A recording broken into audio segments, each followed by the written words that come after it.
tidak sefahaman A dengan B. Saya pun masuk tengah ni, saya bagi tahu dengan A, B ni baik dengan kamu, walau tak baik pun saya bohong ke situ kan.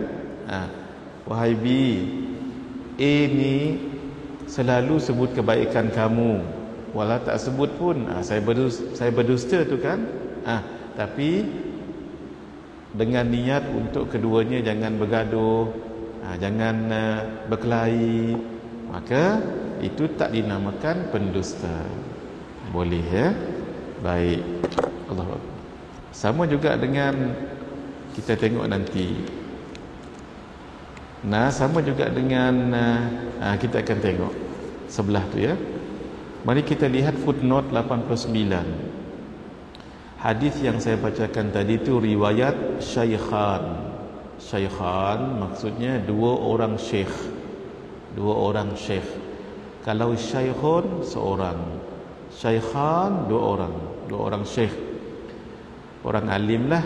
Syaikhan merujuk kepada Imamul Bukhari dan Imam Muslim. Mari kita kenal dulu siapa keduanya. Imamul Bukhari ialah Abu Abdillah. Tolong dicatat, Abu Abdillah ni kunyah Kunyah,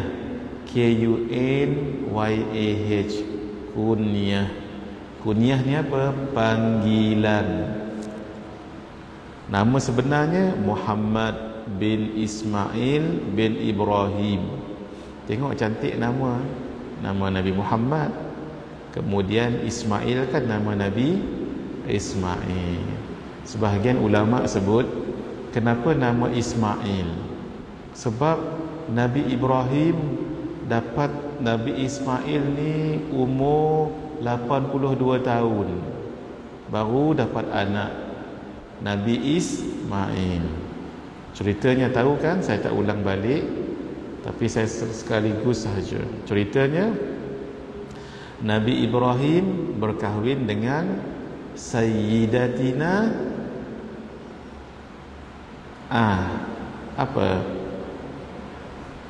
Sayyidatina nama isteri Nabi Ibrahim. Sayyidatina ada dua orang kan? Sayyidatina Sarah. Sayyidatina Sarah perempuan yang paling cantik di atas muka bumi. Tak ada orang lawan Sayyidatina Sarah.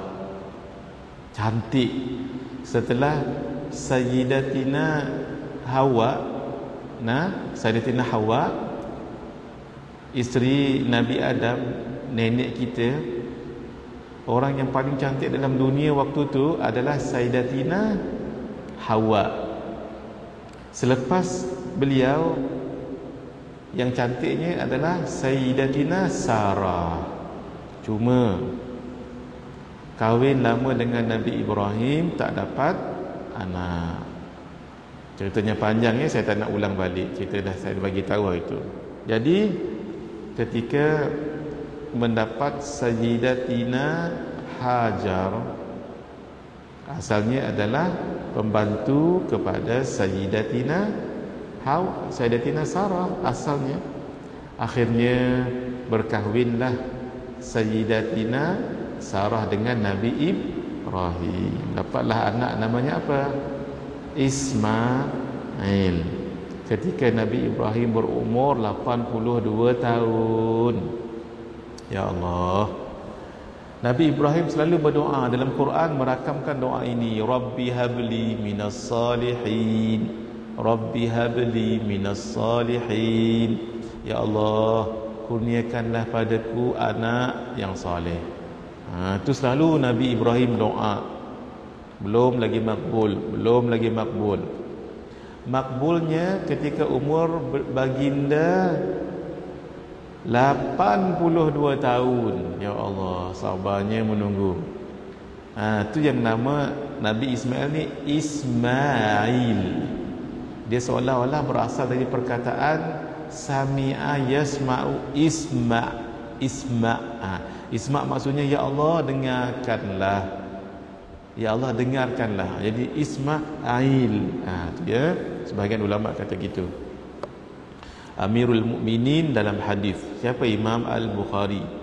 Lahir di Bukhara pada tahun 194 Hijriah. Ini kurun ke berapa ni? Ingat lagi tak? Kalau orang tanya, ni kurun ke berapa ni? Ingat rumusnya? Digit yang pertama tu campur satu. Berapa? 2. Maksudnya ini kurun yang kedua.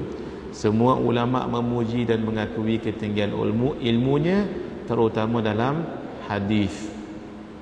Pernah sekali beliau datang di Iraq. Ulama di Iraq sengaja tunggang balikkan hadis tu. Hadis ni diriwayatkan oleh A, dikatanya B, memang purposely. Dikatanya C, kemudian ditunggang terbalikkan. An ni pun ditunggang terbalikkan. Lalu orang ramai datang ke masjid. Mereka tahu Imam Bukhari ni sangat mahir bab hadis. Ketika ada seorang bertanya, wahai Muhammad, ini nama beliau ya, hadis al-awwal, hadis yang pertama, an baru dibacakan hadis. Lalu kata Imam Al-Bukhari, la a'rifu, saya tak tahu. Riuh masjid. Baru soalan pertama dah tak tahu dah. Soalan kedua, an daripada orang lain pula, an. Dia 10 orang tanya. Setiap seorang tu tanya 10 hadis. Tapi semuanya memang purposely tunggang terbalikkan hadis tu. Sanadnya an, kemudian matannya semua ditunggang terbalik. Setiap seorang tu bertanya 10 hadis. Soalan yang pertama daripada ulama yang pertama, Imam Bukhari jawab, la a'rifu, aku tak tahu. Tu jadi orang heran tu. Baru hadis pertama dah tak tahu. Sebenarnya orang tak tahu. Hadis tu sebenarnya bukan betul pun, ditunggang terbalik. Yang kedua, la a'rifu, aku tak tahu. Ketiga, sampailah 100 hadis. Orang jadi heran. Kata alim besar tapi semua tak dapat jawab. Riuh masjid. Lalu orang tanya, inilah ulama tanya, kenapa kamu jawab tidak tahu? Begini. Lalu kata Imamul Ghazali, Imamul Bukhari, hadis yang pertama tu yang kamu sebut an. Ini yang dahsyatnya hafazan Imam Bukhari. Yang salah tu pun dihafalnya. Hadis yang kamu sebut pertama tadi kan begini kan, an, dihafalnya balik. Sebenarnya hadis itu bukan begitu. Hadisnya adalah begini. Beliau pun barulah beliau atok hadisnya itu an. Syekh kita boleh duduk sini, boleh tolong baca nanti. Hebatnya Imam Al-Bukhari. Sampai 100 hadis. Kata ulama, memang hebat. Sebab beliau tahu semua hadis itu salah. Memang hebat. Tapi terlebih hebat, beliau tadi hafaz yang tak betul tadi pun dihafaznya. On the spot. Allah. Itulah dia Imam Al-Bukhari. Pergilah ziarah hadirin dekat mana? Dekat Samarkand ya. Dekat mana hadirin? Dekat Rusia. Siapa yang dah pernah pergi? Kalau boleh biarlah kita pergi sekali ziarah kubur beliau ya. Kat mana? Azerbaijan. Siapa yang dah pergi? Bukhara, dekat Bukhara tu, dekat kawasan Rusia tu ya. Baik. Di Samarkand. Itulah dia Imam Al-Bukhari. Beliau pernah bermimpi tu, Imam Bukhari tu pernah bermimpi. Orang bermimpi, bukan dia bermimpi, orang bermimpi. Yaitu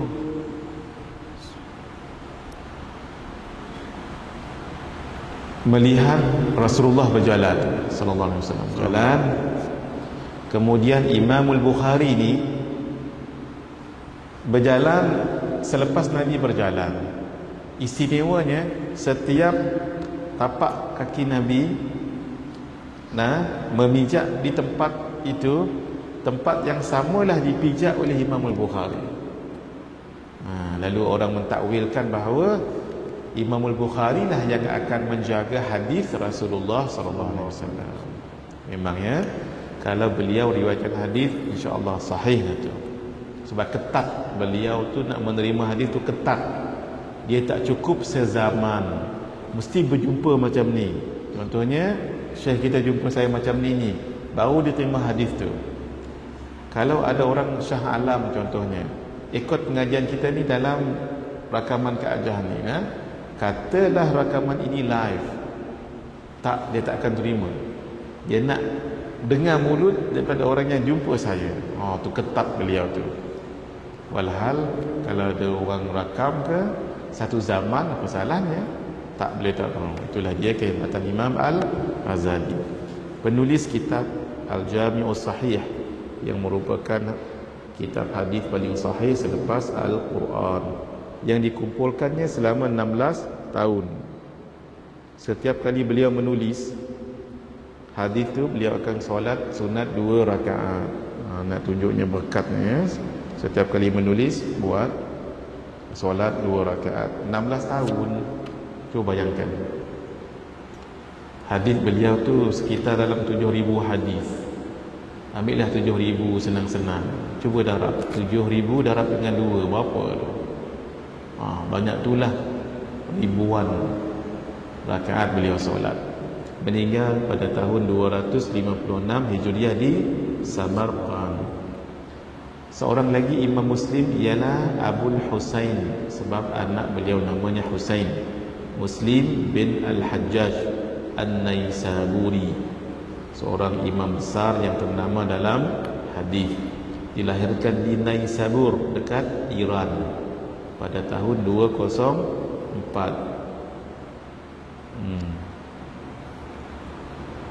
Siapa tahu 204 ni ada peristiwa besar, kematian seorang ulama besar. Siapa? Imam juga. Imam pagi-pagi awal ni tanya soalan berat pula tu.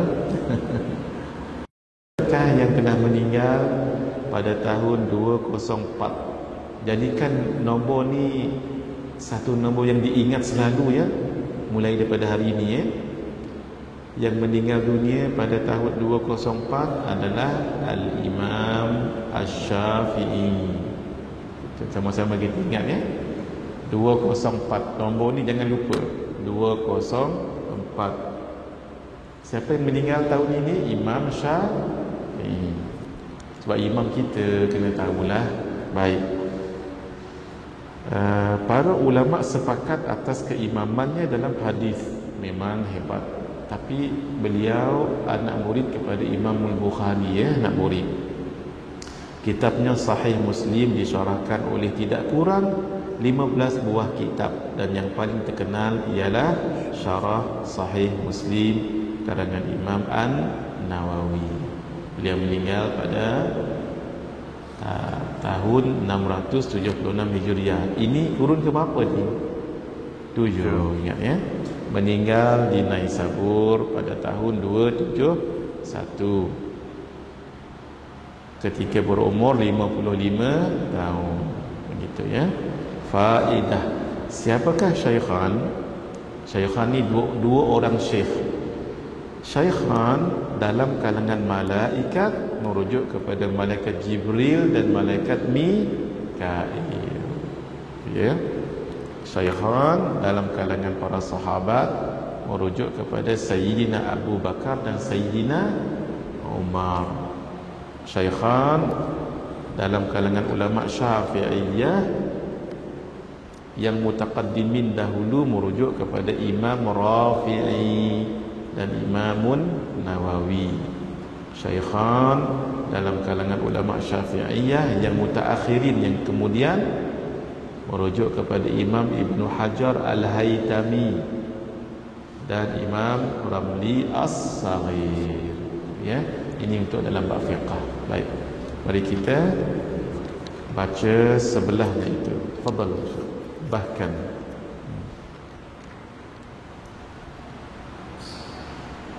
Bahkan kadang-kadang terdusta menjadi wajib. tadi kita kata dusta itu tak boleh, haram. Tapi tadi kita cerita kalau untuk mendamaikan orang boleh, bahkan jadi wajib. Macam mana tu? Sebagai contoh, seseorang melihat seseorang yang tidak berdosa sedang bersembunyi daripada orang zalim yang ingin membunuhnya. Ketika itu wajib dia berdusta untuk menyelamatkannya daripada dibunuh oleh orang zalim tersebut. Kita tahu dia orang zalim, tengah bawa pistol, pasap-pasap pistol tu. Ada orang macam cemas, lari masuk ke rumah kita. Jadi setelah 30 saat baru datang orang yang bawa pistol pasap-pasap tadi tu, ataupun bawa pisau yang masih berdarah, muka pun bengis. Dari segi zahir kita tahu ni orang yang tak elok ni, orang jahat. Dia pun tanya, hang ada tengok ke orang datang ke sini? Kita janganlah lurus bendoi sangat. Hak pakai baju biru tu kah? Memang yang tu boleh cari je pun. Kita tahu dia nak membunuh, jangan habaq. Boleh berdosa ketika itu. Sebab kalau kita bagi tahu, saya ingin dia tembak orang tu, dia bunuh orang itu, ya. Baik. Yang kedua, mengumpat. Fadal. Yang kedua, mengumpat, riba. Nama ghibah gitu, ya. Ghibah. Jangan baca gibah, baca ghibah. Maaf ya, kita orang Melayu ni bila GH kita selalu sebut ga. Contohnya Gaza. Mari kita bantu orang di Gaza, sebab ejaannya G-H-A-Z-Z-A, Gaza. Sebenarnya Gaza. Tu ya. Contohnya Muammar Gaddafi. Kita selalu sebut Muammar Gaddafi, asalnya Ghazafi. Kita selalu kalau GH dia akan jadi ga. Itu sebutan yang tepat dalam bahasa Melayu. Dalam bahasa Arabnya ghin, Ghazza gitu ya. Kalau ini ghibah, bukan gibah. Gitu. Baik. Ghibah, mengumpat, ialah kamu menyebutkan suatu keburukan atau keaiban tentang orang lain di belakangnya, yang jika dia mendengarnya, dia akan membencinya. Ada beberapa ciri ghibah, mengumpat. Satu, kita cerita di belakang orang. Di belakang bukan maksud belakang ni, maksudnya ketiadaan dia. Contohnya, dia dalam masjid, kita cerita di luar masjid. Itu juga termasuk kategori mengumpat. Ciri-ciri mengumpat. Ataupun dia di rumah, kita di rumah kita. Maksudnya dia tak ada kat situ. Satu. Yang kedua, keburukan orang itu. Dan keburukan itu betul. Keburukan itu betul. Contoh, dia kalau bercakap gagap contohnya. Dia badannya bau busuk. Memang betul gagap. Memang betul bau busuk. Kalau tak betul, tu namanya fitnah. Tu ya, nak beza dengan fitnah ni. Dua dah kan? Tiga. Jika dia mendengarnya, dia membencinya. Tu. Fitnah sama juga. Di belakang orang, kalau dia dengar dia benci, tapi benda tu tak betul. Create the story. Untrue story. Itu namanya memfitnah. Itu ya. Mari kita lihat apa kata Imam Al-Haddad. Fadal. Imam Al-Haddad menyebutkan, antara bencana-bencana lidah yang terutama selain dusta ialah ghibah. Dusta bohong ya. Dusta itu bohong. Mengumpat, iaitu menyebut sesuatu yang tidak baik terhadap saudaramu yang muslim. Tambah di situ, yang tidak baik terhadap saudaramu yang muslim, kita buat dalam kurungan yang betul. Yang tak baik itu betul. Kalau yang tak baik itu tak betul, itu fitnah. Itu beza dua tu ya. Terus, yang jika dia dengar dia berasa marah. Sama ada kamu menyebutnya tentang kekurangan dalam agamanya Contoh atau kecacatan. kalau agama ya, contohnya dia tu tak pandai sangatlah baca Quran. Contoh, dia tu sembahyang pun tak pandai, ataupun dia ni kalau baca Quran gagap, apa sahaja dalam bentuk agama. Itu memang betul dia tak pandai. Itu kan aib tu, kekurangan tu, betul tu. Itu namanya mengumpat. Terus, Atau kecacatan pada tubuhnya. contoh dia ni, maaf ya, orang yang tempang, ataupun orang yang kurus, terlalu kurus, ataupun terlalu gemuk. Itu orang boleh marah tu. Terus, Anak isterinya. contoh anaknya jenis orang lambat nak faham, isterinya orang yang popek-popek, contoh saja ya, tapi betul tu. Terus, Sekalipun pada gerak-geri dan pakaiannya. gerak-geri ataupun pada pakaiannya. Contohnya perlakuan dia tu ataupun pakaiannya yang tak sempurna, baju kurung tak matching dengan tudung warnanya. Itu. Dan segala sesuatu yang berkaitan dengan dirinya. Apa sajalah yang berkaitan dengan dirinya. Contoh ya, contoh dia tu tak mandi, badannya bau harum. Bau harum tu fahamlah maksudnya tu. Tak mandi tapi badan bau harum, faham tu? Bau busuk lah maksudnya. Sama ada kamu menyebut dengan lidah atau tulisan. Tulisan ni termasuk SMS jaga-jaga tu, termasuk Facebook, WhatsApp. Atau menunjuk dengan jari. Gini, menunjuk dengan jari. Contohnya, siapa bau busuk ni? Tu jaga, termasuk tu, mengumpat. Demikianlah menurut pandangan kebanyakan ulama seperti Imam Ghazali dan Imam Nawawi dan selainnya. Jadi imam di sini bukan imam solat ya. Imam ini adalah imam dari segi ilmu, keilmuan. Supaya jangan keliru nanti. Kan sekarang ada imam muda, imam tua. Saya pergi Kelantan di Masjid Al-Muhammadi. Dulu di situ ada nama imam tuanya Imam Rosli. Tapi dia muda. Dia muda, tapi dia imam tua.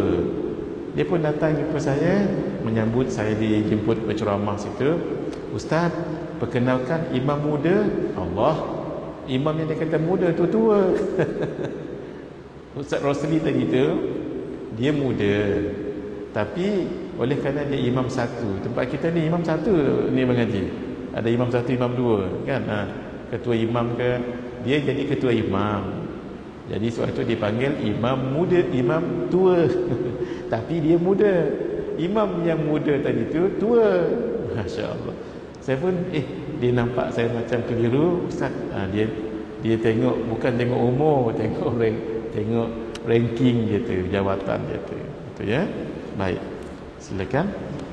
Daripada Sayyidina Abu Hurairah berkata. Baik, ana bacakan ya. Anna Rasulullah sallallahu alaihi wa alihi wa sahbihi wa sallam qala atadruna mal ghibah? Qalu Allah wa rasuluhu a'lam. Qala dhikru akhaka bima yakrahu. Faqila afara'aita in kana fi akhi ma aqul? Qala in kana fihi ma taqul faqad ightabtahu wa in lam yakun fihi ma taqul faqad bahattahu. Baru tadi saya sebut. Ini memang dah jelas dah. Silakan. Sesungguhnya Rasulullah sallallahu alaihi wasallam bersabda. Sama-sama kita sebutnya sallallahu alaihi wasallam supaya berkat majlis kita ni. Tahukah kamu apa itu mengumpat? Nabi kena mengajar kan. Kalau Nabi mengajar sahabat dalam bentuk terus explain. Kadang-kadang Nabi tanya dulu, kamu tahukah apa itu? Gitu ya. Baik. Para sahabat menjawab, Allah dan Rasulnya yang lebih mengetahui. Ini sebenarnya walaupun nampak simple, kena inilah ajaran agama. Kalau kita tak tahu, cakap tak tahu. Jangan malu. Kalau memang kita tak tahu, cakap tak tahu. Jangan kita tahu juga. Takut nanti kita bagi tahu benda yang kita tak tahu, nanti salah. Siapa tak kenal Imam Malik? Imam Malik siapa tak kenal? Imam Malik tu kata Imam Ahmad, idza dzukiral hadis famalikun najam. Kalau disebut hadis, tak ada orang boleh lawan Imam Malik. Sehingga ada ulama lain mengatakan, la yufti bil madinati illa malikun. Tak ada orang di Madinah, sebesar-besar Madinah, boleh berfatwa melainkan Imam Malik. Berlaku sekali, ada seorang yang beliau ini selalu memandikan jenazah perempuan. Ketika dia memandikan jenazah perempuan, maaf ni, ini cerita, kita sebut cerita mengumpat dengan cerita menfitnah ni ya. Maaf ya, dia bersangka buruk dengan perempuan, jenazah perempuan tu. Ketika dia memandikan, maaf ni, tangannya tu memandikan tubuh jenazah tu perempuan. Ketika sampai di kawasan itu, maaf, lalu dia menyebut, ni namanya qadzaf. Ini berapa ramai dah lelaki bersamanya ni. Ni kan menuduh apa ni? Menuduh orang berzina ni. Pap, lekat tangan dia kat situ. Lekat tangan dia kat situ. Dah riuh. Orang pun dah siap ke belum? Siap ke belum? Lama sangat. Rupa-rupanya tangan dia tu lekat kat situ. Akhirnya ulama-ulama di Madinah berbincang macam mana ya. Bagi pada dua kumpulan ulama. Kumpulan pertama kata yang dah meninggal tu dah takdir dia meninggal. Jadi yang hidup kita selamatkan. Macam mana? Bedah kawasan yang lekat tu tadi tu. Kawasan yang lekat tadi tu dibedah. Siapa yang dibedah? Mayat. Sebab nak selamatkan orang hidup. Kata ulama yang kedua kata tak boleh. Sebab mayat mana boleh dihina sebegitu. Hendaklah dikembalikan kepada Allah seperti asalnya. Itulah sebabnya dalam mazhab kita Asy-Syafi'i, orang yang haid, ingat Kak Ajah, Mak Ajah ya, kalau ada kuku ni dipotong ketika haid, hendaklah kuku tadi tu dikumpul. Rambut tadi dikumpul supaya nanti dibawa mandi bersama ketika sudah selesai waktu haidnya. Hukumnya makruh ya. Nak kata haram tidak. Mazhab kita Syafi'i. Kenapa? Sebab setiap apa yang ada di anggota badan manusia ini akan dikembalikan kepada asalnya, dan ia nanti bercahaya. Dia datang dalam keadaan bercahaya, kuku ni bercahaya. Jadi orang yang dah potong tadi dan dilepas kan nanti tak ada kuku, nanti tak bercahaya. Itu ya. Maafkan saya ya. Orang yang sudah dikhatam nanti dikembalikan pada Allah dalam keadaan bercantum balik khatam tu. Sebab itu semuanya milik manusia, maksudnya ada pada manusia, manusia itu milik Allah, dikembalikan pada asal. Tu tujuannya tadi tu. Macam mana? Potong tangan yang hidup. Sudah. Sebab kan mayat tak boleh diusik. Dah lekat tadi, macam mana? Potong yang hidup. Apa dalam bahasa Melayu kita sebut nak ditelan mati apa? Ditelan mati anak. Mak. Bapa. Mak. Ditelan mati mak. Diluah mati mati anak, mati bapa. Bapa. Anak. Ditelan mati mak. Diluah mati bapa. Anak macam mana anak? Dah khilaf ulama pula dah. Tolong cikgu bahasa Melayu, tolong, saya memang saya tak ingat. Diluah kan? Ditelan mati mak tu betul ya? Diluah mati, ada kata bapa, ada kata anak. Bapa. Bapa lah, setuju ya? Ditelan mati mak, diluah mati bapa. Kan serba salah dibuatnya. Akhirnya macam mana? Jumpa Imam Malik. Imam Malik pun datang. Imam Malik ni orangnya kurus, janggut panjang, pakai serban dan begini. Lepas pakai serban tadi tu begini. Tapi yang ini bukan begini ya. Ini panjang sikit, saya tak buka. Panjang. Ini namanya Tailasan. Imam Malik pun datang gini. Kata Imam Malik bagi tahu dengan yang memandikan jenazah tu, di luar lah, kamu bicara dengan jujur. Apa yang kamu katakan kepada mayat tadi tu, barulah yang memandikan jenazah tu aku tak boleh angkat ni. Dia kata, saya mengatakan yang jenazah ini berzina. Lalu kata Imam Malik, beristighfarlah kepada Allah. Dia pun beristighfar, terbuka tangan itu. Itu satu riwayat. Satu riwayat dia disebat 80 kali sebat. Kan qadzaf tu, qadzafnya menuduh orang lain berzina, perempuan yang baik berzina ataupun lelaki baik berzina. Orang yang menuduh ni kena sebat 80 kali. Bila disebat tu barulah terbuka. Ada dua riwayat ya. Jadi nak tunjuknya siapa yang selesaikan masalah tadi tu, Imam Malik. Baik ya. Imam Malik setiap malam mimpi jumpa dengan Nabi. Ma bittu lailatan qattu illa raaitu fihan nabiyya sallallahu alaihi wasallam.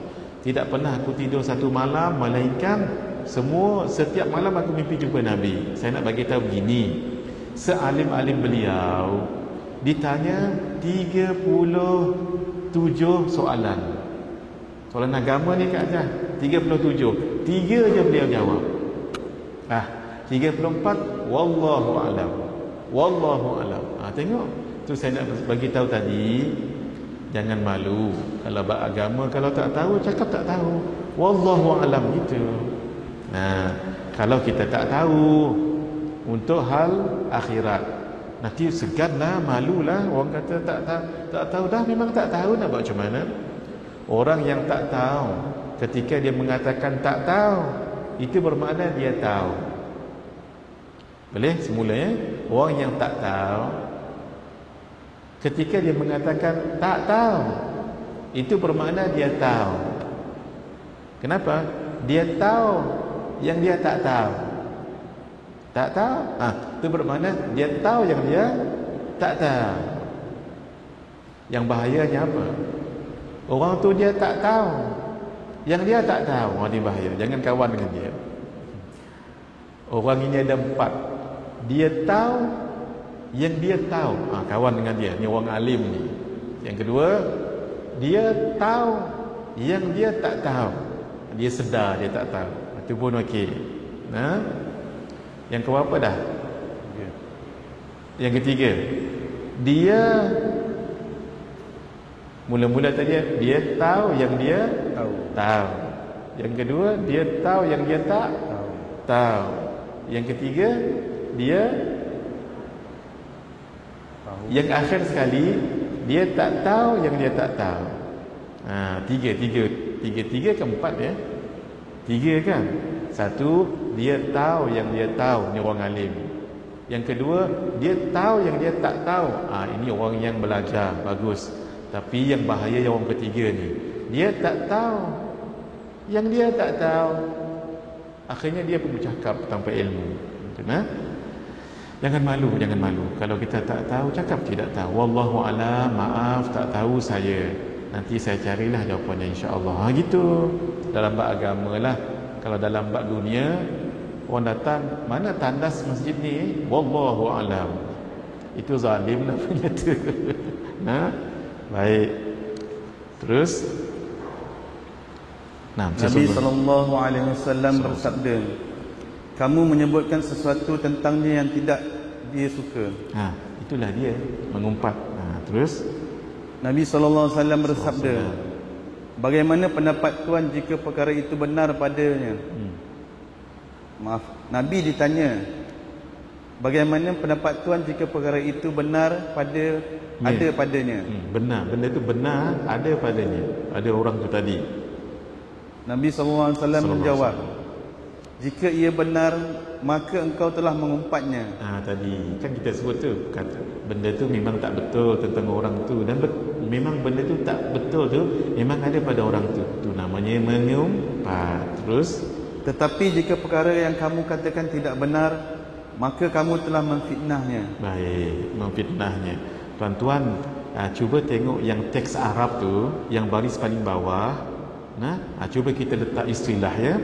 Perkataan faqadir tabatahu, yang itu tu kita gariskan, tulis di sebelah kanan tu. Tu namanya ribtah. Namanya ribtah. Ribatata, ribtah.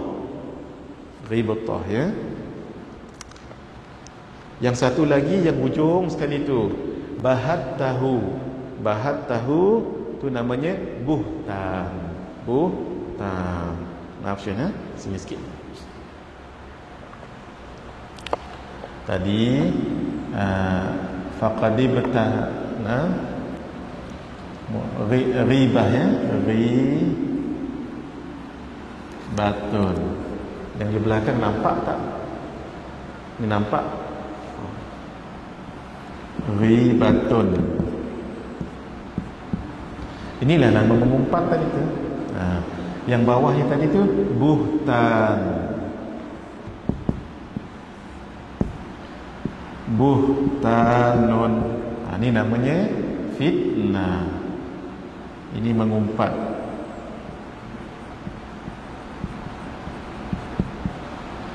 Ini namanya fitnah. Kalau orang putih kata ribah ni backbiting ya Kak Azhar. Backbiting ya. Kalau buhtan ni slandering. Slandering itu maksudnya fitnah.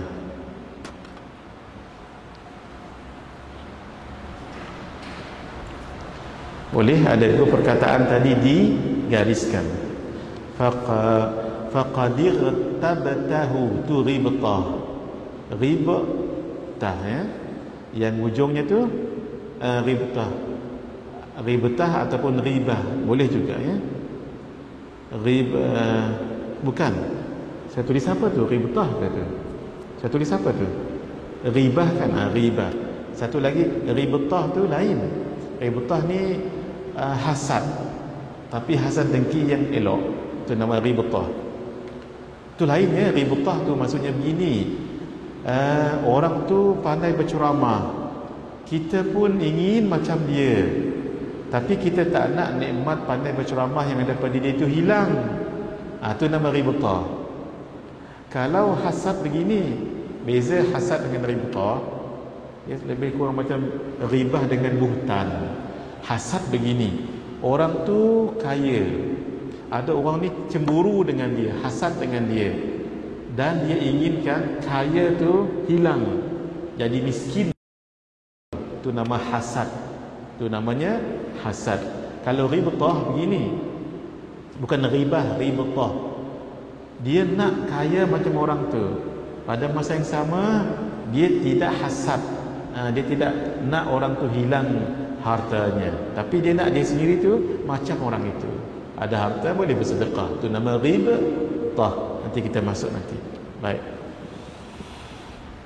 Terus daripada Sayyidina Abu Hurairah berkata, Rasulullah sallallahu alaihi wasallam bersabda, Kullul muslimi 'alal muslim haramun damuhu wa maluhu wa irduhu. Setiap muslim terhadap musliman lain haram darahnya, tidak boleh membunuhnya tanpa hak.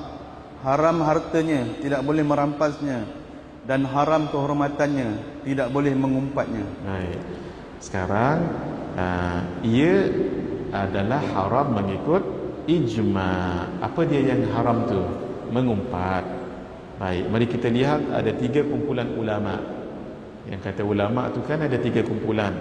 Imamul Ghazali dalam Ihya Ulumuddin membahagikan ulama kepada 3 kumpulan mengikut kriteria masing-masing. Satu, imma muhlikun nafsahu wa ghairahu wa humul musarrihuna bi talabid dunya al muqbiluna 'alaiha. Cuba satu, apa dia? Kebanyakan ulama mengatakan bahawa yang bawah tu dulu Syekh, yang bawah tu. Orang yang bawahnya tu.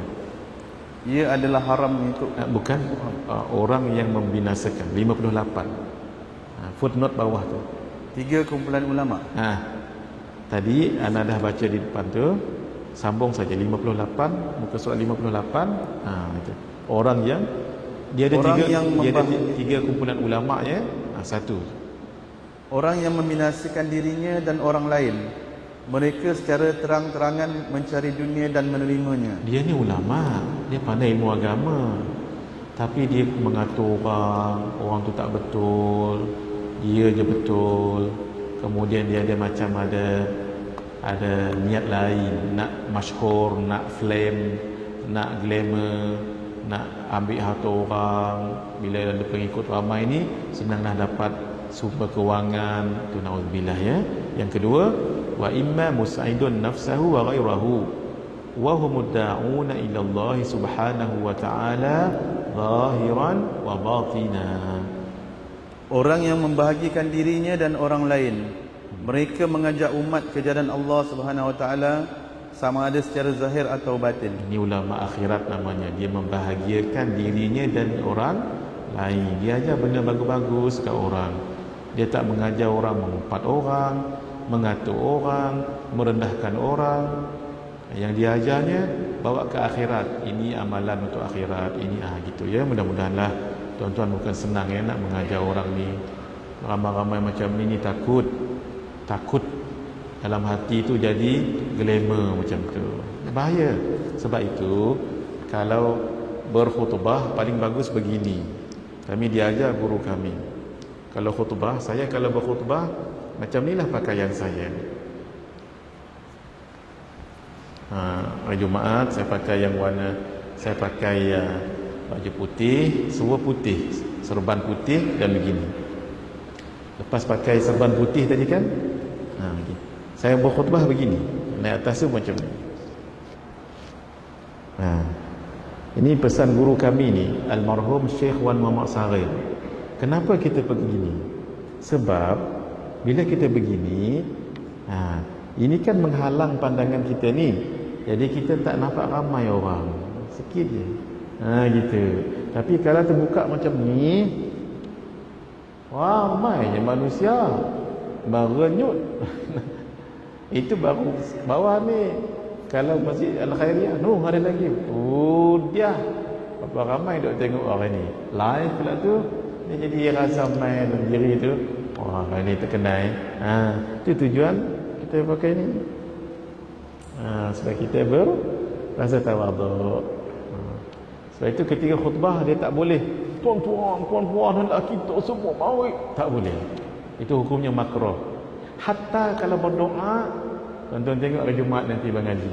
Tengok mengaji hari Jumaat. Tapi jangan duk tengok orang ni alim tak alim.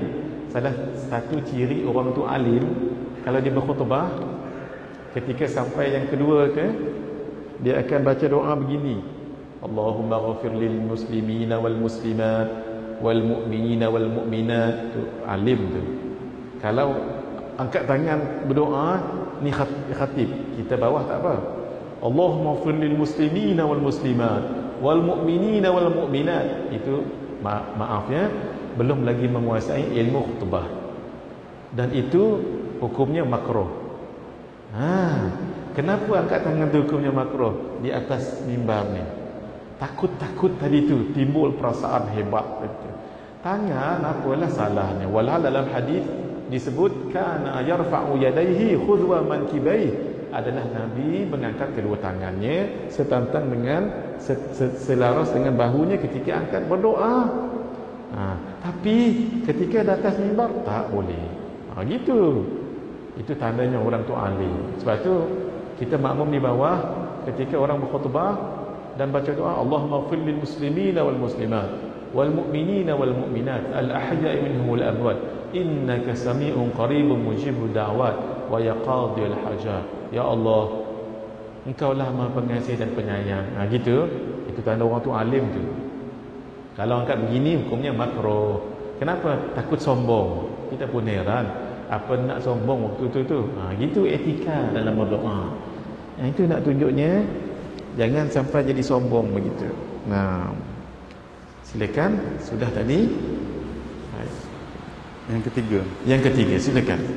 Yang ketiga, wa imma muhlikun nafsahu mus'idun ghairahu wa huwa alladhi yad'u ila al-akhirah wa qad rafada ad-dunya fi dhahirihi wa qasduhu fil batin qabulul khalqi wa iqamatul jahi.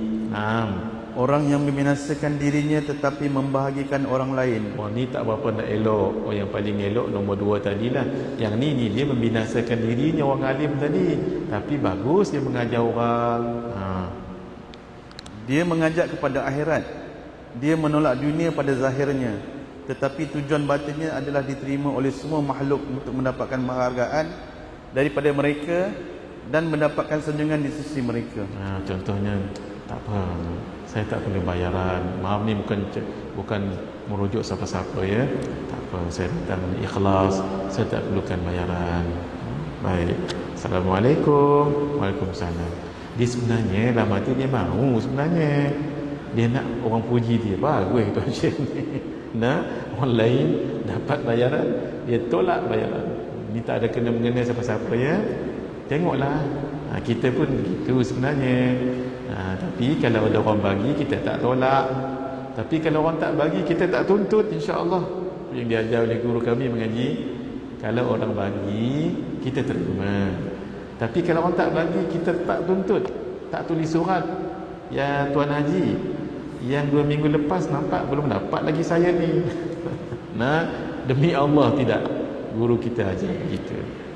Tapi kita pun tahu juga, tahu win-win kata orang tahu kita. Syekh tu kan datang daripada jauh. Minyak keretanya lagi, tol lagi. Mungkin dia ada pondok, nak dialah yang membiayai pondoknya. Kita masing-masing lah, kita faham memahami antara satu dengan yang lain gitu ya. Baik, mari kita lihat kebanyakan ulama. Fadhal. Kebanyakan ulama mengatakan bahawa mengumpat adalah dosa besar kerana adanya janji siksaan yang berat untuknya seperti firman Allah. Kenapa dikatakan dosa besar? Sebab siksaan tu ada dijanjikan dalam Al-Quran. Ayatnya, ya ayyuhallazina amanu jtanibu katsiran minadh-dhann inna ba'dadh-dhanni ithm wa la tajassasu wa la yaghtab ba'dukum ba'dha ayuhibbu ahadukum an ya'kula lahma akhihi maytan fakarihtumuh wattaqullaha innallaha tawwabur rahim. Wahai orang yang beriman, jauhilah kebanyakan daripada sangkaan, kerana sesungguhnya sebahagian daripada sangkaan itu adalah dosa. Dan janganlah kamu mencari kesalahan orang, dan janganlah setengah kamu mengumpat setengahnya yang lain. Adakah kamu suka makan daging saudaranya yang telah meninggal dunia? Maka sudah tentu kamu jijik kepadanya. Dan bertakwalah kepada Allah. Sesungguhnya Allah Maha Penerima Taubat, lagi Maha Mengasihani. Dalam kitab Ihya Ulumuddin ini sah-sah berlaku. Sah-sah berlaku yang disebut dalam Quran ni, siapa yang mengumpat saudaranya seperti makan daging saudaranya yang telah mati. Dalam Ihya Ulumuddin memang ada sah-sah berlaku hadis ini. Ada 2 orang perempuan berpuasa tapi tak tahan, minta izin Nabi buka puasa, Nabi izinkan, tapi with one condition, satu syarat, tupperware ataupun bekas yang Nabi bagi pada wakil tadi tu, bekas ni minta dua-duanya muntah dalamnya. Sebab nak minta izin Nabi tadi untuk buka puasa, Nabi izinkan tapi muntah. Perempuan yang pertama muntah separuh ni penuh dengan daging yang fresh flesh, daging yang basah. Kemudian yang kedua muntah lagi, penuh ni. Heran orang walau berpuasa. Lalu ditanya pada Rasulullah sallallahu alaihi wasallam, Nabi jawab, hatani samata amma ahallallahu lahuma. kedua-dua ni berpuasa daripada sesuatu yang dihalalkan ke atas keduanya. Kan makan minum tu halal, tapi keduanya berpuasa, tak makan minum. Tapi waftarata amma harramallahu alaihima, tapi kedua-duanya telah membatalkan pahala puasa sebab melakukan perkara yang diharamkan atas keduanya. Rupa-rupanya dua-dua ni mengumpat. Orang yang mengumpat sah tak puasanya? Orang yang mengumpat sah? Sah. Pahalanya sah. Apa ni? Sah puasanya, tak perlu qada. Kalau orang mengumpat dia berbohong, sah? Sah. Kalau dia mengumpat dia memfitnah orang, sah. Kalau dia mengumpat dia gosip orang, sah. Ikut mazhab kita sah, ikut mazhab lain tak sah. Mazhab al-Imam Al-Auza'i kata batal, mazhab kita sah. Apa maksud sah? Tak perlu diqada. Tapi puasanya itu jadi apa? Dosa pula. Sah tu sah, yang batalnya pahala puasa. Tolong diingat ya, puasanya sah tapi pahala puasanya batal, malah dapat dosa. Tolong diingat, dalam ibadat ada dua perkara tolong diingat sampai bila-bila. Apa pun nama ibadah tu, solat, zakat, puasa, haji, tolong diingat ya. Apa pun nama ibadah, apa pun nama ibadah,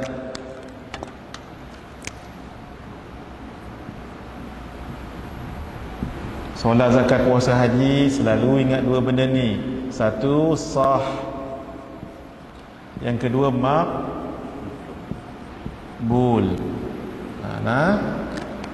Apa beza sah dengan makbul ni? Ini kalau boleh letakkan nota ni di awal muka surat buku kita tu.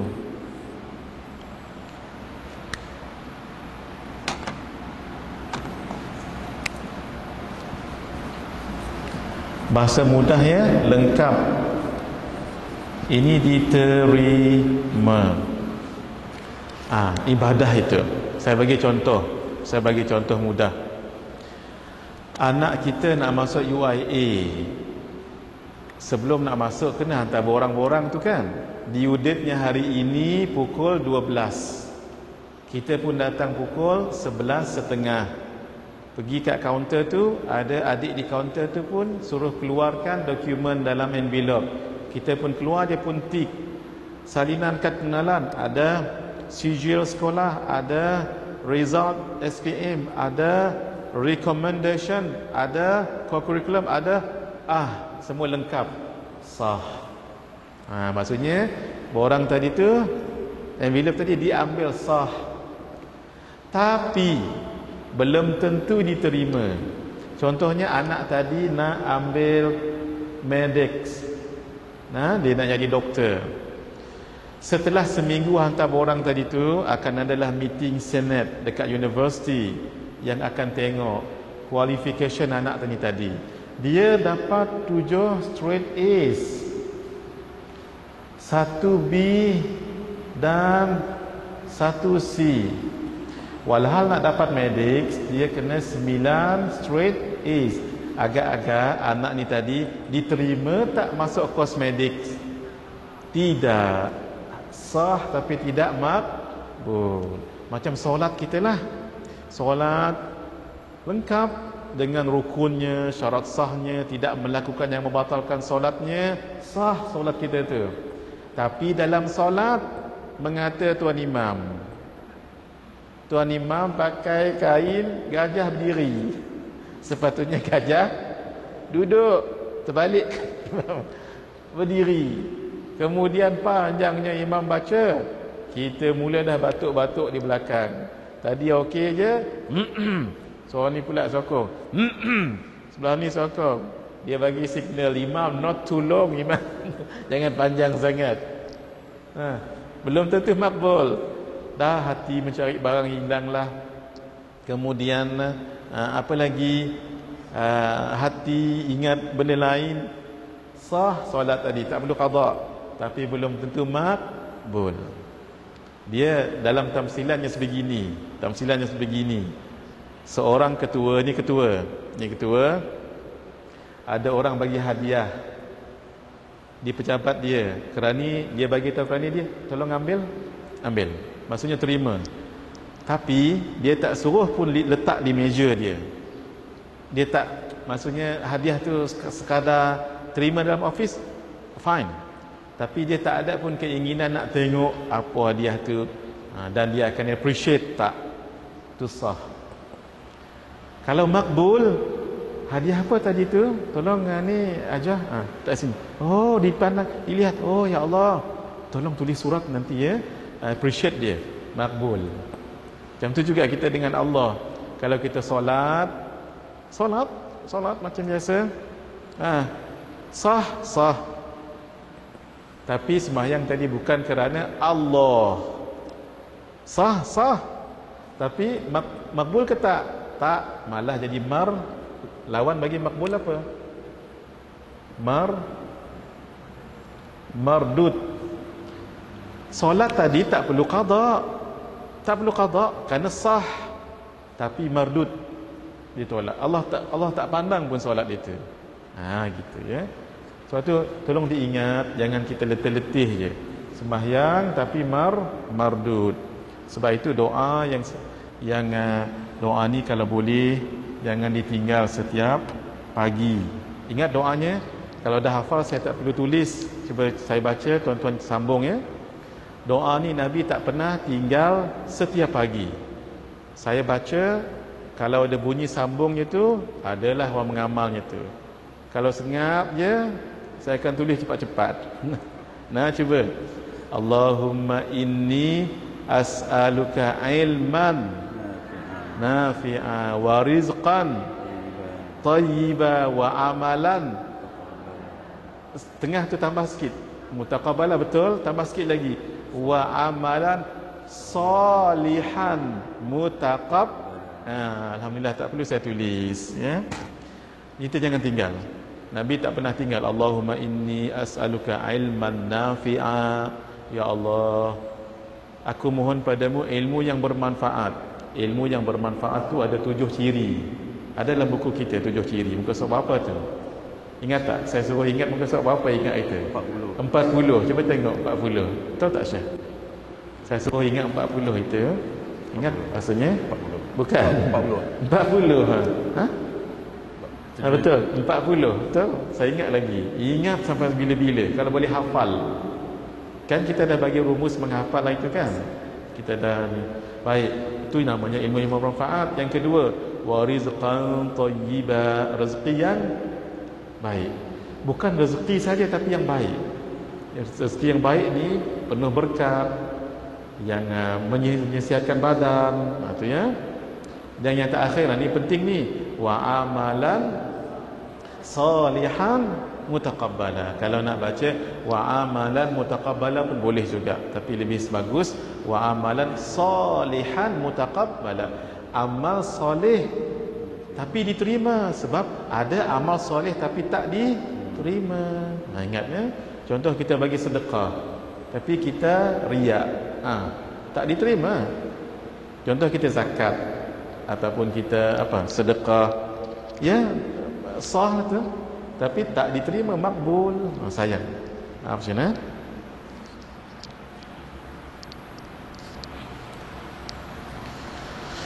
Bismillahirrahmanirrahim. Nanti dah ada belum yang ini? Umi dah bagi belum ini? Amalan supaya rumah dan diri dilindungi oleh Allah. Sudah dapat Kak Ajah? Kalau dapat kita nak baca sekejap lagi. Belum? Nanti boleh ingatkan Umi. Takut ni Kak Ajah, takut Umi tak ingat. Ataupun pejabat tak buka lagi, kata beliau tadi. Kalau boleh semua dapat ni tuan-tuan, ini saya ikhlas hati, saya nak sebut ni. Saya mengajar pun ikhlas juga. Saya mengajar semua ikhlas, jangan risau. Tapi yang ini ni tolonglah dihafal. Tolonglah dihafal ya, sebab menjadi pendinding diri kita daripada perbuatan orang, sihir, santau, makhluk halus. Nah ini sangat penting ni. Sudah pasti kita nak rumah kita terjaga juga kan. Ini namanya pagar api. Siapa yang baca ni di rumahnya 3 kali. Saya dah bagi tahu ni dulu ni. Ke dah dibagi tahu kat sini ya? Sudah. Saya banyak mengajar tempat, banyak tempat mengajar tapi tak pasti. Tak tahu ya? Kalau belum tak apalah, kalau sudah tak apa, elok juga sebab saya dah besarkan tulisan. Sebab sebahagian tuan-tuan, puan-puan kalau baca tulisan kecil tu kesian tengok. Depan belakang tak juga dapat. Nanti dapatkan juga daripada Umi. Saya bagi dalam bentuk PDF. Ini untuk ni tampal di rumah. Di depan pintu tu tampal kat rumah ya. Kemudian di bilik tidur ke supaya hafal. Kalau boleh bagus ni hafal. Tolong diingat ya, kalau di rumah baca 3 kali. Selepas subuh sekali, yang kedua sebelum keluar rumah sekali, yang ketiga sebelum tidur malam. Jangan risau, tak payah tulis. Nanti Umi dah WhatsApp. Dalam grup WhatsApp. Kalau boleh biar begini. Saya lebih suka begini sebenarnya. WhatsApp tu bagus juga, tapi tu untuk orang Jepun. Untuk orang Jepun. Sebab mereka tak boleh mengaji dengan kita ni. Biar kita bagi WhatsApp dengan mereka. Kalau kita biar baca ni lebih barakah.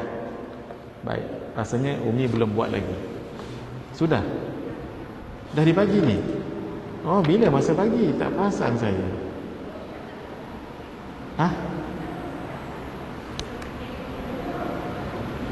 Ini ni yang saya baru buat ni. Rasanya baru hari ni buat. Bila Umi bagi?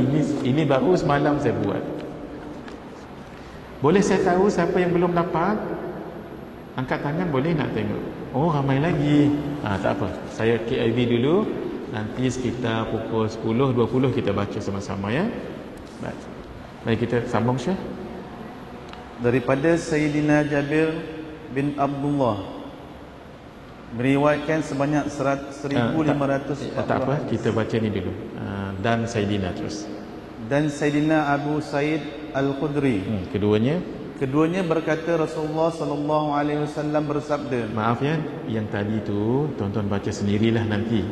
Siapa orang itu ya? Rasulullah sallallahu alaihi wasallam bersabda, "Iyyakum wal ghibah fa innal ghibata ashaddu minaz zina." Qala lahu kaifa?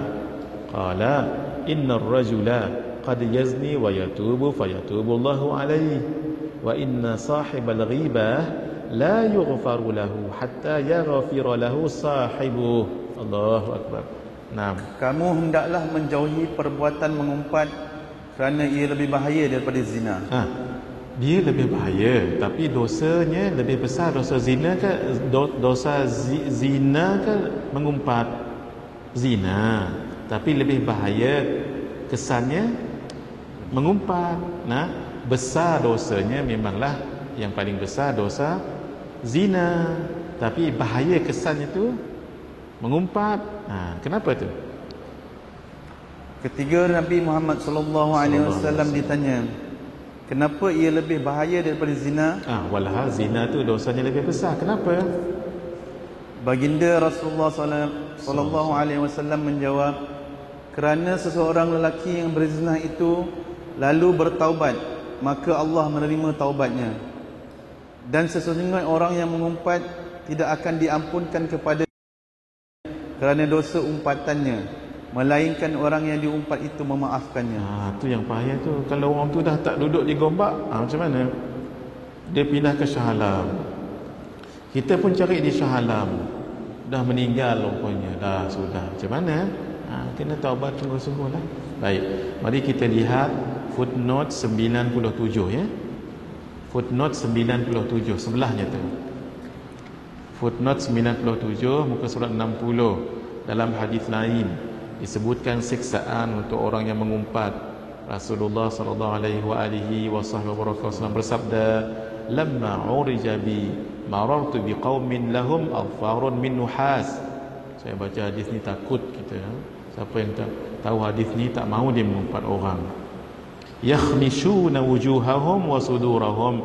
Faqultu man haula ya Jibril? Qala haula'i alladhina ya'kuluna luhuman nas wa yaqa'una fi a'radihim. Ya Allah, ketika aku dinaikkan ke langit. Tuan-tuan, kita tengok sekejap ya. Kita selalu dengar perkataan Isra' dan Mi'raj. Peristiwa itu kenapa dinamakan Isra' dan Mi'raj? Ini tolong ingat betul-betul. Jangan nanti bila cucu tanya kita tak boleh nak jawab ya. Baik, maaf Syekh. Kenapa disebut Isra' dan Mi'raj? Sebab ia melibatkan dua perjalanan daripada Makkah menuju ke Palestin, daripada Al-Masjidil Haram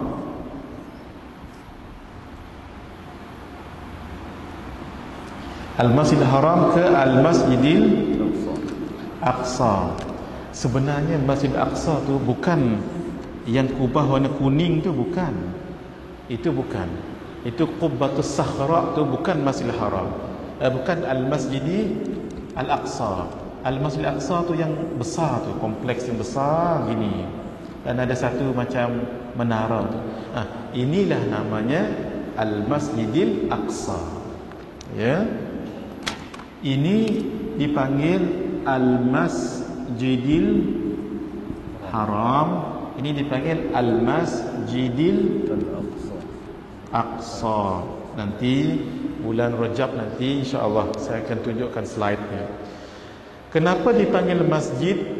Sebab tempat sujud, tempat solat. Kenapa dipanggil haram? Haram ni daripada perkataan hurmatun.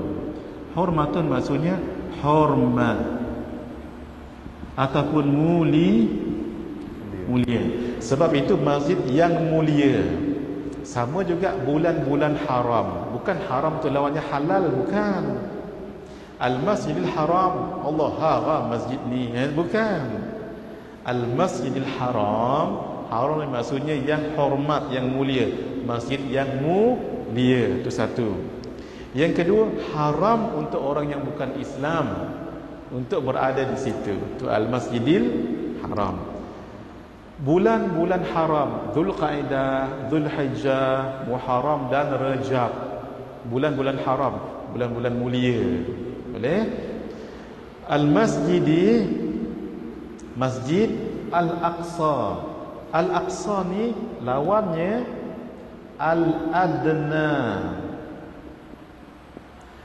Al-Adna yang paling dekat. Dunu maksudnya yang paling hampir. Al-Aqsa yang paling jauh. Kenapa dikatakan masjid paling jauh? Sebab orang Arab Makkah, mereka berketurunan Quraisy dan yang lain-lain. Nature mereka berniaga. Tempat paling jauh mereka pergi berniaga namanya Syam. Palestin ni Syam. Kalau tuan-tuan dengar perkataan Syam, Asyamu, Syam itu bukan saja Palestin, ada lagi 3 lagi. Apa? Jordan, Syria dan Lebanon.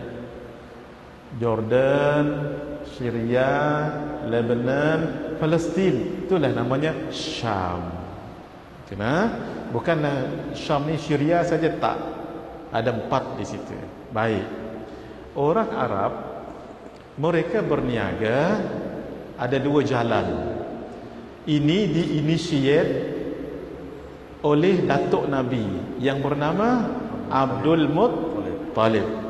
Beliaulah yang mengusahakan ada 2 perjalanan perdagangan. Sebab orang Makkah, Quraisy, maaf sebelah ni Bang Haji tak nampak ya. Kat mana saya ni? Akhirnya saya nanti masuk kat tiang ni saya ni.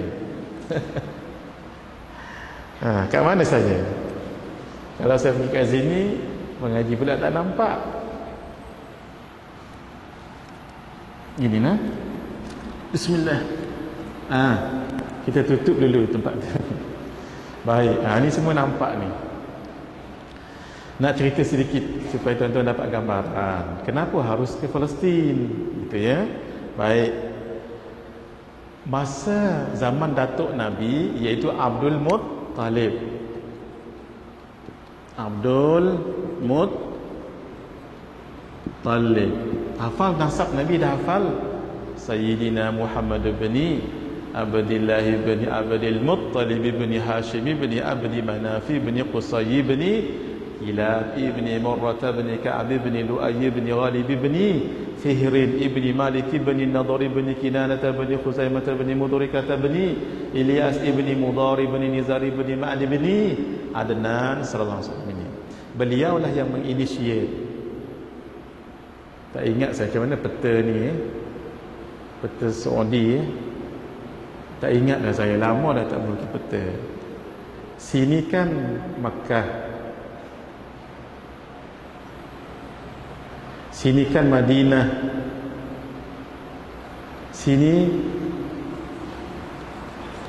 sinilah namanya Syam. Maaf ya, saya tak pandai sangat lukis ini. Syam. Di sinilah dua perjalanan perniagaan. Satu di utara, satu lagi di selatan. Sini namanya Yaman. Kan mereka duduk di Makkah. Maaf ni tak pandai sangat melukis ni. Satu perjalanannya ke utara, satu lagi ke selatan. Ini yang disebut rihlatash syita'i was saif. Ketika musim panas, mereka berniaga ke musim sejuk. Syam kan sejuk. Ketika musim sejuk, mereka akan berniaga ke Yaman. Itu yang disebut ila fi Quraisy mana? Rihlatash syita'i was saif. Itulah dia. Boleh? Tu yang asal muasal cerita ni. Kenapa ke Palestin? Jawabnya Allah yang suruh. Itulah ceritanya. Allah yang suruh. Cuma perjalanan Isra dan Mi'raj,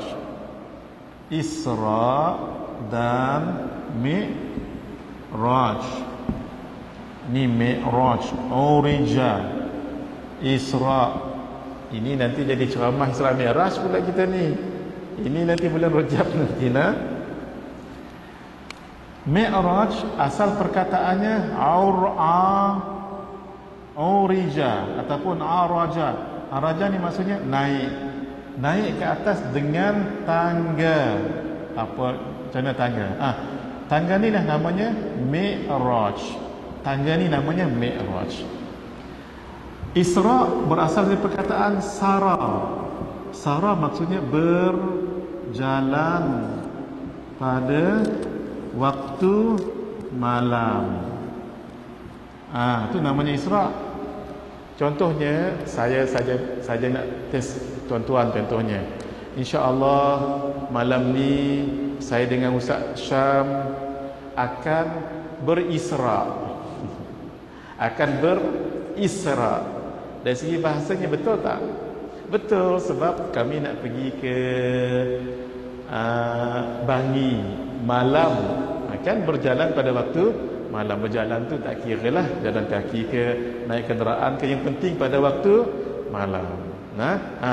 Jadi Isra dan Mi'raj ini kenapa dipanggil itu? Sebab ada dua perjalanan. Perjalanan Makkah ke Madinah, Makkah ke Palestin, inilah namanya Isra. Sebab perjalanan pada waktu malam, perjalanan bumi. Kita sebut ni horizontal ke vertical, tak ingat saya. Mana Kak Ajah? Ini horizontal. Yang naik ke langit tu begini. Naik ke langit. Maaflah tak ada nak memadam saya ni. Langit yang pertama jumpa Nabi apa ni? Adam. Yang kedua jumpa Nabi Nabi Aisyah dan Nabi Yahya. Yang ketiga Nabi ingat lagi A'yahuma Nabi Adam. Yang kedua Nabi Aisyah dan Nabi Ya. Ketiga Nabi apa? Yusuf. Keempat Nabi Alif. Idris. Kelima Nabi Harun. Keenam Nabi ini Musa. Ketujuh Nabi Ibrahim. 7 kan? Naik lagi yang ke-8. Naik yang ke-9. Barulah ke-10 tu namanya Arash. Ni namanya Arash. Sinilah dapat 50 waktu sehari semalam. Terus balik ke bumi, tidak jumpa Nabi Musa. Apa kamu dapat? Solat 50, minta kurang 9 kali kurang. 9 kali 45, 40, 35, 30. Pernah pi mai. Tinggal 5. Kata Nabi Musa, sebab Nabi Musa di langit yang ke-6. Minta balik, inna qaumi aqwa min qaumik. Kaum saya lebih kuat daripada kaum kamu. Lalu kata Nabi, inni qad istahyaitu rabbi, malu saya dengan Tuhanku. Tu yang turun tu. Turun bukan terus ke Mekah gini, tak. Turun patah balik. Langit pertama kedua ni jauhnya 500 tahun. Cukup di situ. Saya tak nak cerita. Kalau cerita jadi Isra Mi'raj, ceramah Isra Mi'raj pula. Nanti bulan Rejab hadir ke masjid ni, saya akan cerita Isra Mi'raj melalui slide. Kat mana bagus slide? Nanti Bang Haji lah, pandai nanti Bang Haji. Tu sini pun boleh nanti. Boleh Nak ceritanya apa ni? Nak ceritanya perjalanan ini namanya Isra. Naik ke langit, mana Mi'raj? Naik ke langit namanya Mi'raj. Jadilah Isra dan Mi'raj. Boleh? Ada dua peristiwa besar. Sudah dapat? Sudah? Doa tadi? Belum. Minta tolong nanti siapa yang tolong ingatkan Umi untuk bagi pada semua. Sebelum kita nak habis dah ni, dalam 5 minit lagi. Bismillahirrahmanirrahim. Sila Syekh, kita sambung. Tak habis lagi hadis tadi kan, mari kita habiskan. Ketika aku dinaikkan ke langit. Baik. Ketika naik ke langit tu Isra ke Mi'raj? Kalau faham ni boleh jawab ni. Ketika naik ke langit Isra ke Mi'raj? Mi'raj. Ketika daripada Mekah ke Palestin Isra ke Mi'raj? Isra. Alhamdulillah. Tenang hati saya ya. Terus ketika aku dinaikkan ke langit, aku melalui satu kaum yang mempunyai kuku-kuku daripada tembaga. Mereka mencakar-cakar muka-muka dan dada-dada mereka. Cuba bayangkan, ni kuku, muka dan dada. Takkan mengerikan tu? Aku lalu bertanya, siapakah mereka wahai Jibril? Jibril menjawab, mereka adalah orang-orang yang makan daging-daging manusia, iaitu mengumpat dan mencela kehormatan-kehormatan manusia. Dia apa ni? Menghina orang, menjatuhkan maruah orang yang baik dituduh tidak baik, naudzubillah ya. Mari kita lihat yang terakhir daripada Imam Al-Haddad. Silakan. Imam Al-Haddad mengingatkan, renungkanlah wahai hamba-hamba Allah sekalian, alangkah buruknya sifat ghaibah. Ini dibetulkan ya, alangkah buruknya. K tu tolong betulkan. Ke dah dibetulkan? Saya ada silap. Buruk. Alangkah buruknya, B-U-R-U-K tu. Terus alangkah buruknya sifat ghibah itu, dan alangkah kejinya orang-orang yang mengumpat orang lain. Tetapi malangnya perkara ini mudah sekali menimpa manusia, kecuali orang yang mendapat rahmat daripada Allah Subhanahu Wa Taala, dan mereka itu amat sedikit sekali bilangannya. Memang selalu sangat. Kadang-kadang kita tak nak mengumpat pun, tapi kawan kita yang ajak mengumpat. Kawan tu dia mengumpat, kita bukan nak mengumpat, tapi lend our ears, dengar saja, sama je dosanya. Sebab tu jaga-jaga. Kalau orang tanya, kamu tahu tak? Tu mukaddimah mengumpat lah tu. Jangan kamu tahu tak? Jawab tak mau, jangan tak tahu. Kamu hang tahu tak? Tak tahu. Tu jaga. Kalau tak tahu, dia mula masuk mengumpat tu. Kamu tahu tak? Tak mau. Itu cara dia. Sebab mengumpat ni, ya Allah, sedap. Mengumpat orang ni sedap. Sebab nafsu suka. Dia tu, kamu jangan berani dengan dia. Tu mukadimah mengumpat tu. Kawan dia pula sambung balik. Kenapa? Mula dia tu jangan berani. Sebab dia tu buaya darat. Kan dah mengumpat orang tu. Dia tu buaya darat. Kata kawan dia seorang, tak elok mengumpat. Kawan dia tanya balik, kenapa? Dia tu bukan buaya darat. Dia tu buaya darat dan laut. Dia pula tambah lagi satu. Jaga-jaga ya. Ya Allah. Ada sekali Al-Imam Al-Hasanul Basri. Beliau ini terkenal seluruh Basrah. Sebab tu orang panggil beliau Hasan Basrah. Itu yang dipanggil Al-Hasanul Basri. Ada orang datang, Imam, ada orang mengumpat tuan. Kamu pasti ni? Ya pasti Imam. Tunggu ya. Dia masuk dalam rumah. Dia bawanya sebakul buah-buahan. Bagi buah-buahan ini pada orang yang mengumpat saya. Terkejut orang tadi yang melaporkannya tu. Kenapa tuan ni buat begini? Dia kata, orang yang mengumpat orang lain, dia telah transfer pahala dia pada orang yang diumpat. Dia telah bagi transfer pahala kat saya. Sebagai tanda terima kasih, saya bagi dia buah. Nah, ambil buah dengan bakui-bakui sekali. Itu saya tambah bakui-bakui itu. Jangan mengumpat orang. Letih kita beramal, pahala bagi kat orang yang diumpat itu. Baik, seterusnya beliau berkata, apabila kamu mendapati sesuatu kecacatan atau kekurangan atau keaiban, ini setiap satu lagi ya, betul, kecacatan. Silap. Kecacatan. Baik, maaf ya. Ini nanti dibetulkan insya-Allah dalam cetakan akan datang. Baik, terus apabila kamu mendapati sesuatu kecacatan atau kekurangan atau keaiban pada diri seorang muslim, kamu merasa wajib untuk membetulkannya, maka mula-mula hendaklah kamu mengingatkannya dengan memberi nasihat ketika kamu bersamanya sendirian. Ketika kita tengok orang tu ada benda yang silap, jangan terus tegur. Macam contoh beginilah, saya tengok dalam majlis ni, contoh saja ya, insya-Allah semua bagus ni.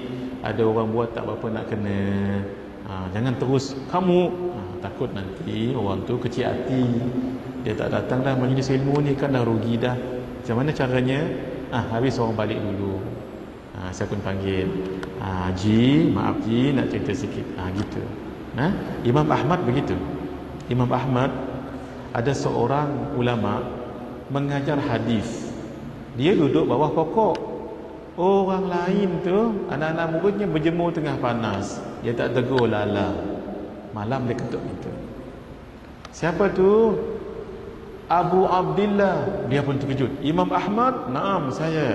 Tuan, kenapa datang malam-malam begini ni? Dia sebut, tadi saya tengok siang kamu meriwayatkan hadis. Saya lupa nama ulama tu, Yunus bin apa saya tak ingat. Kamu kan duduk di bawah pokok berteduh. Anak-anak murid semua kepanasan, kesian tengok mereka. Cuma tu je lah saya nak bagi tahu, lain kali kalau nak meriwayatkan hadis, mengajar hadis, sama-sama panas, sama-sama sejuk. Tu nak jaga maruah tu ya. Baik. Jika kamu gagal ataupun dia tidak mendapat taufik Allah Subhanahu Wa Taala daripada nasihatmu itu, maka yang demikian itu menunjukkan bahawa kamu mempunyai kekurangan dalam kepribadianmu sendiri. Itu kadang-kadang kita nasihat orang, dia tak masuk. Jangan salahkan dia dulu. Tengok mungkin kita ada maksiat, perkataan kita tak berapa nak tajam, tu ya. Lantaran itu, jangan kamu menambah suatu kekurangan yang lain yang lebih buruk daripada kekurangan yang pertama tadi. Tadi kan kita dah rasa kita nasihat orang tak dengar. Dalam pandangan sufi begini, itu mungkin silap kita tu, mungkin dosa kita. Muhasabah, jangan tambah lagi. Macam mana? Iaitu dengan mendedahkan rahsianya dan memuka keaibannya kepada orang lain sedangkan dia tidak ada bersama-sama kamu di situ. Mengumpatlah tadi tu. Kelak kamu mengumpulkan dua kecelakaan sekaligus dan menarik kepadanya pula dua bencana yang lain. Apa dia kecelakaan yang pertama? Kamu sendiri tadi kan tak mampu menasihat dia, mungkin kamu ada dosa. Yang kedua, kamu pula mengumpat dia, kan dua dosa dah tu. Jadi kalau kita tak mampu, bagi orang lain pula, tapi jangan buka keaiban dia tu. Itulah dia orang alim. Orang alim ni, ya Allah, berjaga-jaga dia. Jangan kata dalam bab begini, dalam bab yang ringan-ringan, bercakap, makan, minum pun dia nak jaga juga. Kalau boleh semua dapat fadilat. Kalau boleh kita semua minum air zam-zam, kalau boleh. Tuan-tuannya, siapa yang diuji oleh Allah, maaf ni sekarang, dia ataupun saudara dia, adik-beradik, diuji Allah dengan sihir ataupun dengan buatan orang, tolong pesan ya, makan kurma ajwa ataupun ujwa 7 biji sari. Kat kota Damansara tu dia dah ada di kilang di situ. Belilah hadirin, memang mahal lah, RM60, RM70, dia tengok grade dia. Setiap hari makan 7 biji. Jangan makan bijinya tu, makan isinya tu. Biji tu bagi lain. Makan 7 biji, makan. Tapi saya pernah try. Kadang-kadang mengaji dia jadi macam tolak balik, hari-hari makan. Caranya, makan dulu sebiji 2, cukup, relax dulu. Dengan kawan ke apa semua. Nanti makan lagi. Jangan 7 biji sekaligus. Hari pertama okey, kedua okey, ketiga tu dia mula nak muak. Tapi pastikan 7 biji makan. Paling bagus siap pagi. Jangan sekaligus, nanti takut muak ya. Makan sebiji 2, makan lagi kuih lain, cakoi, minum air apa semua. Makan ni lagi. Baru makan mi Jawa. Habis barulah makan nasi kerabu. Banyak dia makan begitu ya. Makan lagi sebiji. Lai-lai nasi dagang. Barulah tutup dengan laksa. Ini memang Kelantan betul. Bukan saya hari Ahad lepas makan nasi kerabu, nasi dagang. Balik ke rumah makan laksa. Tak mengapa ya, saya nak sebut sikit. Ada satu kedai di Keramat. Ni kedai orang baik ni, saya sebutlah. Nasi kerabu Keramat. Nasi kerabu Keramat. Dia bukan jual nasi kerabu je. Nasi dagang, nasi laksa, makan tengah hari pun dia jual. Ya Allah, saya rasa itulah antara yang sedap dalam dunia.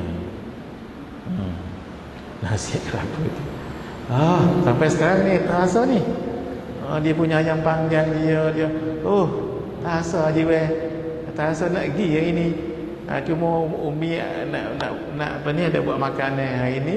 Jadi kita tak pergilah hari ni nya. Kalau nak pergi juga makan. Sedap. Masya-Allah. Ambo rasa hak tu antara 5 nasi kerabu tersedap dari dunia.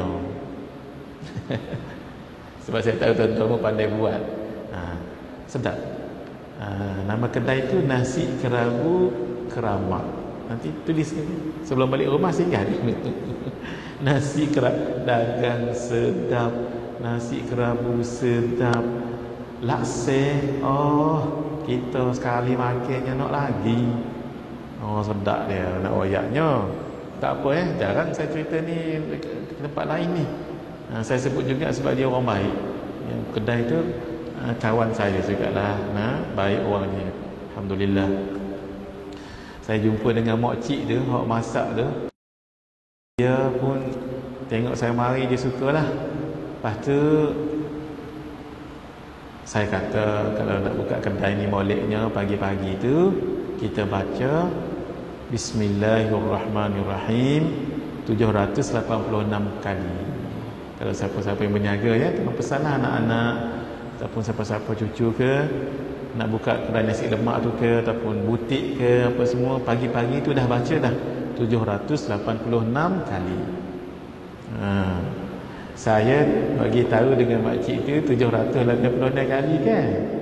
Dia kata, "Ustaz, makcik pagi-pagi baca 1000 kali." Oh, Allah, lebih lagi. Nah, barakah insya-Allah, supaya tak ada orang buat khianat dan sebagainya ya. Baik. Hadirin, minum air. Orang yang kena diuji Allah dengan makhluk-makhluk halus tadi tu, usahakan makan biji, makan buah ujwah berapa biji tadi tu? 7. Jangan lebih, jangan kurang ya. 7.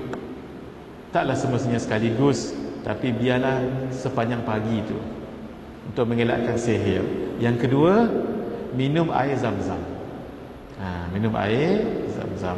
Kalau kata air Zam-Zam tu mahal, tak mengapa. Ambil air 1 botol besar, air paip lah, ataupun air mineral tu, ataupun air dekat kita punya air tu panggil apa ya?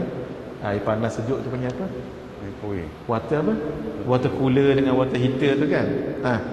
Bubuh dalam balang besar, ambillah sebotol 2 air Zam-Zam, ambil berkat air Zam-Zam. Bos tu. Supaya dia bercampur, keberkatan tu bercampur. Kalau ada air yang dibaca malam Jumaat Yasin tu mengaji, boleh tu juga. Kalau minum air Zam-Zam, niat apa niat kita? Kalau minum air biasa ni macam air biasa ni, supaya dia ada link dengan air Zam-Zam, baca ini. Tuan-tuan ikut saya. Ya ma. Ikut saya nah. Ya ma. Ma'u Zam-Zam yuqri'ukas salam. Artinya, ya ma, wahai air. Ni minum air biasa ni. Wahai air, ya ma. Ma'u Zam-Zam, air Zam-Zam, yuqri'ukas salam, bagi salam pada kamu. Air Zam-Zam bagi salam. Kita dah tulis belum bawah ni? Sudah belum? Sudah kan? Ini boleh dipadam.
Cuba sekali lagi sama-sama.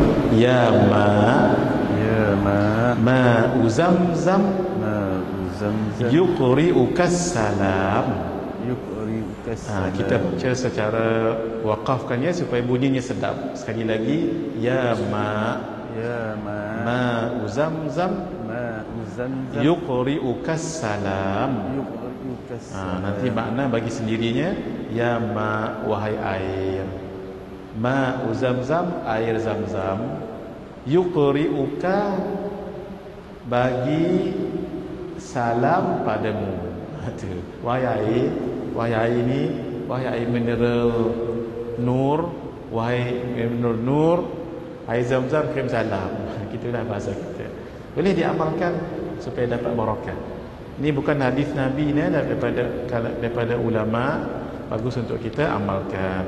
Mari sama-sama 10 minit yang terakhir untuk kita bacakan amalan. Nanti kita akan sambung ya. Bismillahirrahmanirrahim. Kita akan sambung mungkir janji pada muka surat 62 akan datang insya-Allah. Bismillahirrahmanirrahim. Amalan supaya rumah dan diri dilindungi oleh Allah. Oleh kerana rumah kita tu akan dilindungi oleh Allah seperti ada api yang memagarnya. Diri orang itu pun bila dilihat oleh orang yang nak menganiainya seperti dipagari api. Sebab tu dipanggil amalan pagar api.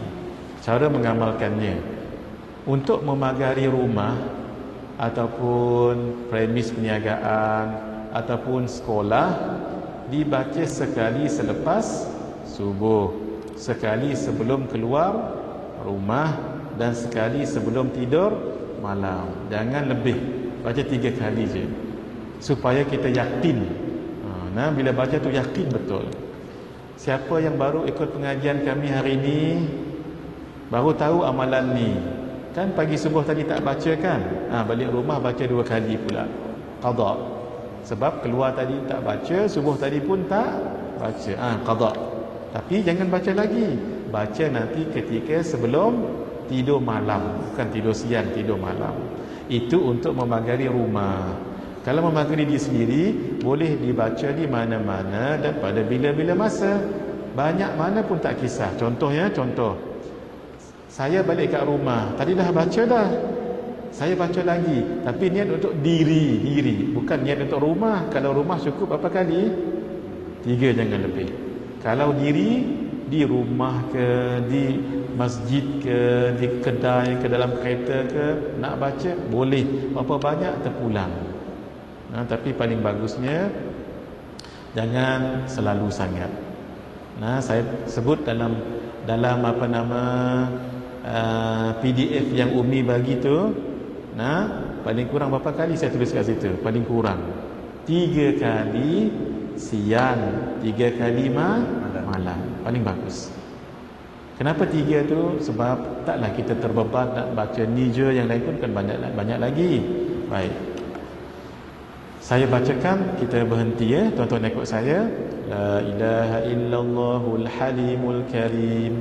La ilaha illallahul halimul karim. Rabbus samawati sab'i wa rabbul arshil azim. Rabbus samawati sab'i wa rabbul La ilaha illa ant. La ilaha illa ant. Azza jaruka wa jalla thana'uk. Azza jaruka wa jalla thana'uk. Allahu rabbuna wa rabbukum. Allahu rabbuna wa rabbukum. Lana a'maluna wa lakum a'malukum. لنا أعمالنا وعليكم وأعمالكم. لا حجة بيننا وبينكم. لا حجة بيننا وبينكم. الله يجمع بيننا. الله يجمع بيننا. وإليه المصير. وإليه المصير. Tuan-tuan lebih elok dimatikan di situ ya. La hujjata bainana wa bainakum. Lebih elok letakkan sukun situ. Kecuali kalau kita nak sambung. La hujjata bainana wa bainakumullahu yajma'u bainana. Tu yang ni saya ambil daripada internet, sebenarnya saya tak perasan. Paling bagus baris dhammah kumu tu bulatkan. Bulat sebelum photostat pada orang nanti bulatkan. Maksudnya la hujjata bainana wa bainakum. Ditulis itu wa bainakumu kan. Itu kalau kita baca wasal. Apa dia wasal? La hujjata bainana wa bainakumullahu yajma'u bainana. Tapi kita yang baru nak menghafal ni berhenti kat situ. La hujjata bainana wa bainakum. Jadi baris dhammah tu bulatkan. Jadikan dia sukun. Baik, bismillahirrahmanirrahim. Saya nak ijazah ni. Siapa yang tidur tolong kejut ya, saya nak ijazah ni. Sebab siapa yang tidur tak dapat ijazah. Tuan-tuan sebut saya terima ya. Dah tunggu dulu belum lagi. Bismillahirrahmanirrahim. Saya ijazahkan amalan ini pada semua yang hadir di sini. Sebut Dan saya ijazahkan untuk ijazahkan, kongsikan ini pada siapa-siapa yang nak mengamalkannya. Tuan-tuan sebut kami terima. Kami terima. Baik, baik kita baca surah Fatihah sekali untuk guru kita ya. Al-Fatihah. Bismillahirrahmanirrahim. Alhamdulillahirabbil alamin, arrahmanir rahim, maliki yaumiddin. Iyyaka na'budu wa iyyaka nasta'in. Ihdinas siratal mustaqim, siratal ladzina an'amta 'alaihim ghairil maghdubi 'alaihim waladdallin. Amin. Tadi Umi minta kita baca doa untuk Hajah Khadijah binti Sa'ad. Untuk doa apa ni? Doa kesembuhan ke barangkali gitu ya. Mari sama-sama. Iyyaka na'budu wa iyyaka nasta'in tu masukkan nama Hajah Khadijah ya. Khadijah. Al-Fatihah. A'udzu billahi minasyaitonir rajim. Bismillahirrahmanirrahim. Alhamdulillahirabbil alamin, arrahmanir rahim, maliki yaumiddin. Iyyaka na'budu wa iyyaka nasta'in. Ihdinas siratal mustaqim, siratal ladzina an'amta 'alaihim ghairil maghdubi 'alaihim waladdallin. Amin. Bismillahirrahmanirrahim. Alhamdulillahirabbil alamin, wassalatu wassalamu ala asyrafil anbiya'i wal mursalin wa ala alihi wa sahbihi ajma'in. Allahumma inna nas'aluka 'ilman nafi'an wa rizqan thayyiban wa amalan salihan mutaqabbala. Wa sallallahu ta'ala wa sallam ala sayyidina Muhammad wa ala alihi wa sahbihi ajma'in. Walhamdulillahirabbil alamin. Bi sirril Fatihah.